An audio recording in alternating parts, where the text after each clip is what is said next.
नदीश studio द्वारा सांस्कृतिक कार्यक्रम का भव्य आयोजन। कानपुर में शब्दशाला फाउंडेशन के अंतर्गत नदीश स्टूडियो के द्वारा टेबल टॉक रेस्टोरेंट कानपुर में एक सांस्कृतिक कार्यक्रम का आयोजन शब्दशाला के फाउंडेशन के संस्थापक प्रशांत सिंह द्वारा कराया गया, जो कि बहुत ही शानदार तरीके से संपन्न हुआ। कार्यक्रम में कवि नरेंद्र कुमार, उन्नाव से कवि विनय कुमार, कवि विमल कुमार, हरदोई से बाल कवि सारांश तिवारी, शायर राशिद हामिद, शायरा त्रिशिका धरा, कवित्री अर्चना यादव, जुगनू, रीता सहगल आदि लोग मौजूद रहे। कानपुर से मंडल ब्यूरो मुकेश कुमार की ये खास रिपोर्ट। खानदान सर सुनिएगा ये से कि जो बेईमानी तो औरत चली जाएगी, कि जो बेईमानी की है वो आएगी। जल्दी है कि साकों को भी गुलाब कर देता है, वक्त सबका हिसाब कर देता है। और मुझे मालूम है मैं अच्छा शायर हूँ, और मुझे कहता हूँ आप सुनिएगा कि दिल में प्यार। ये शेर वैसे मैंने सोचा नहीं था पढ़ने के लिए, लेकिन दिसंबर भी आया तो फिर दिसंबर। बेवफा से दिल लगा के कौन कितना रोया है, ये तो समय बताएगा किसने किसको खोया है। मैं जिसकी खातिर जागता रहा दिसंबर की सर्द रातों में, वो शख्स गैरों की बाहों में जाकर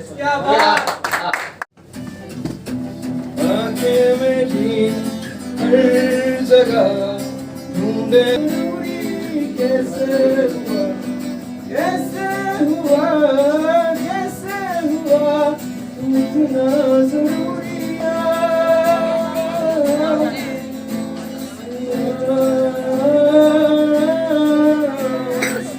करे संघर्ष, मानव जो करे संघर्ष तो परिणाम नहीं अवश्य। पूरे करके सारे काम मिलता है परम विश्राम। निभाने के रिश्ते न बनाए। किसी एक लड़की जाती है, बहुत सारे रिश्ते जाते हैं, किसी की बहन जाती, किसी की बेटी, किसी की माँ, किसी की बुआ जाती है। लेकिन जब एक पुरुष जाता है तो समाज का एक बहुत बड़ा हिस्सा चला जाता है, तो बहुत बड़ा हिस्सा चला जाता है, क्योंकि बच्चों की पहचान उनके पिता से होती है। आप बच्चों की पहचान उनके पिता से होती है, और पिता उनके आखिरी सहारा तो उनके बच्चे ही होते हैं। और बच्चों के साथ यदि ऐसा हो जाए, किसी पुरुष के साथ ऐसा हो जाए, तो ये बड़ा अफसोस का विषय है। तो लोग कैंडल मार्च करते हैं, डॉक्टर मोमिका वाला केस हुआ, बहुत सारे केस होते हैं तो लोग कैंडल मार्च करते हैं, पर पूरे भारत में एक सिंगल किसी का ऐसा नहीं आया कि उसके खिलाफ धरना रखा गया हो। तो हम ये धरने को बढ़ावा नहीं दे रहे हैं, हम कैंडल मार्च को बढ़ावा नहीं दे रहे हैं, पर हम हर एक उस व्यक्ति से कह रहे हैं, उस दिन पौधा लगाते हैं उसको अच्छी फिक्र करते हैं। भगवान की आग बुझाने को तुम लहू रखना, कि हमारी दास्ता जब उनके रूबरू रखना, मिटा सुहाग जगह घर भी हो रखना।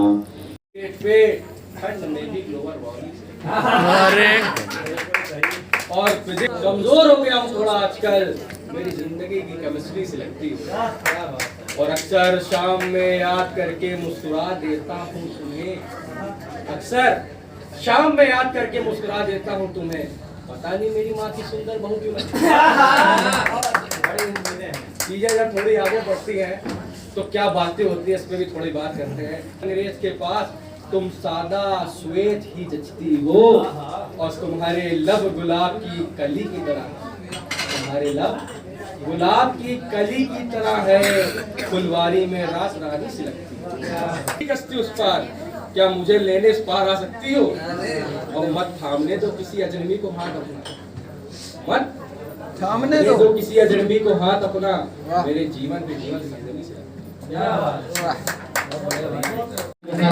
आगाज करते हैं हमारे अजीज मित्र प्रोफेसर विनय कुमार जी। बन चुकी है, माहौल बन चुका है, और इससे पहले मैं तरन्नुम का शुरू करूं उससे पहले एक मेरी कविता है छोटी सी संघर्ष पर, और ये अभिषेक जी से वो प्रभावित होकर मैंने लिखी है। ये स्वयं है कुछ बना, लक्ष्य जब तक प्राप्त ना हो, ठग के रुकना है मना।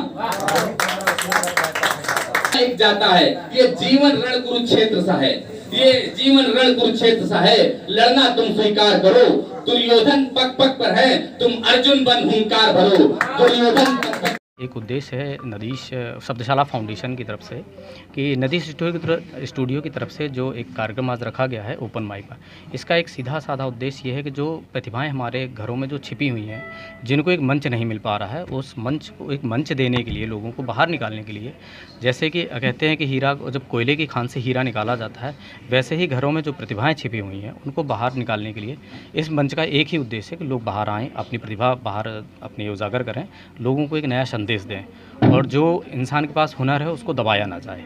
मेरा एक ही उद्देश्य है। क्या कहना चाहिए? देखिए, जैसा कि हमारे नदीश भाई ने बहुत ही खूबसूरत कार्यक्रम आयोजन कराया है और नए नए युवाओं को एक साहस दिया है अपने मन के विचारों को शब्दशाला के माध्यम से प्रस्तुत करने का। और नए नए कवि कहते हैं कवि राष्ट्र को निर्माण करते हैं, और जब हम अभी से स्टार्ट करेंगे, अभी से सीखेंगे, तब जाके हमारा राष्ट्र का निर्माण हो सकता है और हम आगे बढ़ सकते हैं। धन्यवाद। आज क्या कार्यक्रम उसके बारे में? मेरा नाम अर्चना यादव जुगनू, और आज की महफिल नदीश जी ने बहुत खूबसूरत सजाई यहाँ पे आकर के। इसके पहले भी आई थी मैं इवेंट में, बहुत अच्छा लगा, और आज की महफिल में तो एकदम चार चांद लगे हुए हैं। बहुत खूबसूरत महफिल है। क्या लगता है आपको कि इस तरह कार्यक्रम होते रहने चाहिए? हाँ, बिल्कुल होते रहने चाहिए। लोगों के मन को उत्साह मिलता है वो, और आगे बढ़ने का हुनर दिखता है। लोगों के अंदर जो हुनर है वो बाहर आता है। जैसे भी आपने देखा कि कई कार्यक्रम हुए, बच्चों के हुए, डांस, टैलेंट दिखता है पहले तो, और इसके बाद लोगों के अंदर जो हुनर है वो बाहर आता है। अपना परिचय दीजिए, आज क्या कार्यक्रम उसके बारे में? सर, मेरा नाम कवि विनय कुमार शर्मा है और मैं शब्दशाला से काफ़ी समय से जुड़ा हूँ, और आज का ये मेरा शायर हूँ, कवि हूँ, आप जो भी कहें, मैं साहित्य से जुड़ा हुआ हूँ। और आज का ये कार्यक्रम नदीश स्टूडियो द्वारा संचालित हुआ है ओपन माइक करके। इनका और भी लंबा कार्यक्रम है, शब्दशाला कई कवि सम्मेलन भी आयोजित कराता है। हम जैसे नए कलमकारों को यहाँ पर बहुत अच्छा एक्सपोजर मिलता है अपना टैलेंट, अपना हुनर दिखाने का। उन सभी नए कलमकारों को जिनको मंच नहीं मिल पाता है, उनको मंच देने का काम कर रहे हैं प्रशांत जी और शब्दशाला।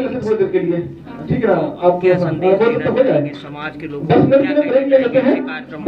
बिल्कुल, साहित्य समाज का आईना होता है, और जो व्यक्ति साहित्य से जुड़ा नहीं वो पशु के समान कहा जाता है। तो साहित्य अगर किसी के जीवन में आ जाता है तो मनुष्य हम्बल हो जाता है। तो जो भी इस से लगाव रखते हैं, साहित्य से जुड़ाव रखते हैं, वो आएँ, उनके लिए मंच है, ओपन माइक है।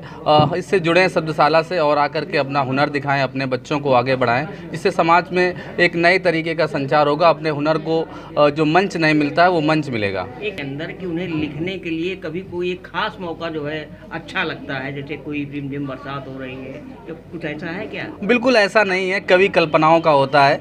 कल्पना, हम कल्पना में बरसात भी कर लेते हैं, कल्पना में प्यार भी कर लेते हैं, कल्पना में प्यार में धोखा खा लेते हैं। तो हम कवियों के लिए किसी मौसम की, किसी ओकेशन की ज़रूरत नहीं होती है। हम अपने विचारों में खो करके, मस्त हो करके, कल्पनाओं में खो करके कवि बन जाते हैं। नाम बेटू आपका? मेरा नाम रितिका गायन है, और मैं इस शो में पहली बार नहीं, बहुत जगह गई हूँ। मैं झांसी में भी गई हूँ, मिस दुनिया बुंदेलखंड भी बनी हूँ, उन्नाव में भी गई हूँ, और मिस स्टार इंडिया भी बनी हूँ, बहुत जगह गई हूँ। और मुझे इस शो में आकर बहुत अच्छा लगा, और यहाँ पर डांस करना भी बहुत अच्छा लग रहा है। और ये जो डेकोरेशन है और ये जो सजावट है बहुत अच्छा लग रहा है। और मैं 3 साल से सरिता मैम के पास मैं डांस सीख रही हूँ, और सरिता मैम, राइमा डांस एकेडमी को धन्यवाद। देश प्रदेश की खबरों को देखने के लिए अमर न्यूज़ चैनल को लाइक, सब्सक्राइब और बेल आइकन दबाना ना भूलें।